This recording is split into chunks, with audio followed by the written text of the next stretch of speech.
wote waliokula kiapo jana wanapaswa kufahamu kwamba Mheshimiwa Rais Daktari Samia Suluhu Hassan ana kasi ya kuijenga Tanzania iliyo bora. Uteuzi wao una maana kuwa rais anawaamini na watampa majawabu anayoyataka kwa Watanzania kwa kufanya kazi kwa bidii. Hivyo chama kinawataka mawaziri na manaibu waziri waende kufanya kazi kwa weledi na wasiweze kumwangusha rais na mwenyekiti wetu wa Chama cha Mapinduzi. Lakini pia mawaziri na manaibu waziri wengi ni wapya. Kuingia kwao kwenye serikali maana yake kuna ambao hawakupata fursa ya kuweza kuteuliwa. Hivyo basi kipindi wanafurahia uteuzi huo na wamesha kula kiapo kuingia kwao ofisini, wakumbuke kuwa rais hana mchezo na anataka kazi na utendaji uliotukuka uliojawa na utu ndani yake kwa Watanzania wote. Hivyo Chama cha Mapinduzi hakitasita kuchukua hatua kali kwa kiongozi yoyote mzembe ndani ya serikali ambayo imeundwa na Chama cha Mapinduzi. Hivyo tunawataka wote ambao wameteuliwa wajue wana wajibu wa kwenda kuwatumikia wananchi na sio vinginevyo. Ndugu waandishi wa habari, lakini tumie fursa hii kwa vile tunakutana kwa mara ya kwanza tangu kumalizika kwa uchaguzi mkuu wa 2025.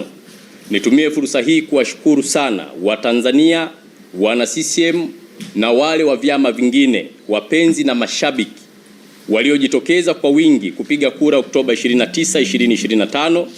Kujitokeza kwao kwa wingi kumesababisha ushindi mkubwa kwa Chama cha Mapinduzi pamoja na wabunge na madiwani.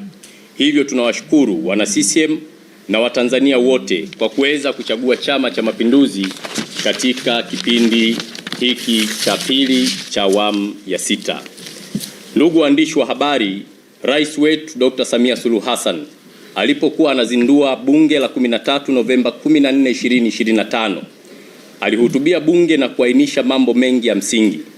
Ni hotuba ya ujenzi wa mshikamano wa kitaifa.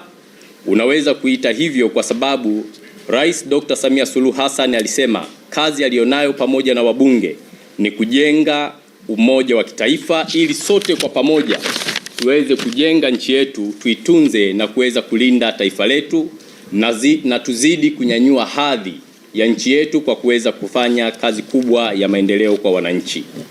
Hotuba ya Rais Samia Suluhu katika uzinduzi wa bunge la 13 ni hotuba ya msamaha na huruma, kwa kuwa Mheshimiwa Rais aliviomba vyombo vya sheria hususan ofisi ya mwendesha mashtaka DPP kuwasamehe vijana waliofanya vurugu Oktoba 29, 2025 siku ya uchaguzi mkuu kwa huruma.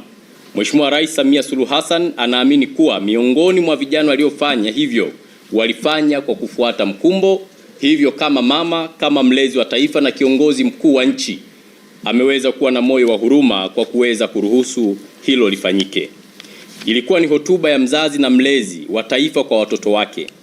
Unaweza kuita hivyo kwa sababu Rais Samia aliwahusia vijana kutambua kwamba yeye na wazazi wenzake kipindi walipokuwa vijana, kama wangefanya kama walivyofanya baadhi ya vijana Oktoba 29, hawa vijana au sisi vijana tusingeikuta Tanzania iliyo bora, yenye amani, umoja, maadili na upendo ambayo tunaishi siku hii ya leo na siku nyingine zinazokuja.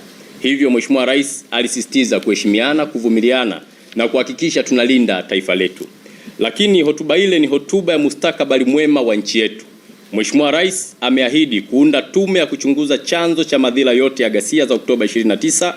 Ameahidi kuanzisha mchakato wa katiba mpya ndani ya siku 100 za kwanza tangu atakapokuwa ameingia ofisini.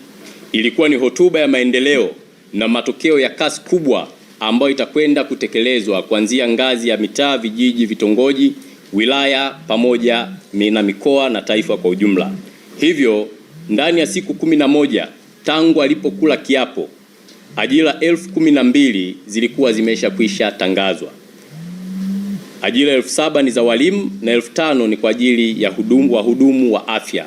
Hivyo mnaweza mkaona kwa namna gani, waandishi wa habari, ndani ya siku 100 ambazo kiongozi mkuu wa nchi alitoa ahadi anakwenda kufanyia kazi, yapo ambayo yameshaanza kutekelezwa mpaka hivi sasa. Lakini pia tayari hospitali zimeshapigwa marufuku kuzuia miili ya marehemu kwa madai ya malipo. Na marufuku hiyo Mheshimiwa Rais wakati anazindua kampeni aliweza kuzungumza na amerejea mara kadhaa. Hivyo nchi nzima kwa sasa huduma hizo zinapatikana na wananchi wanaendelea kufurahia matunda ya serikali yao.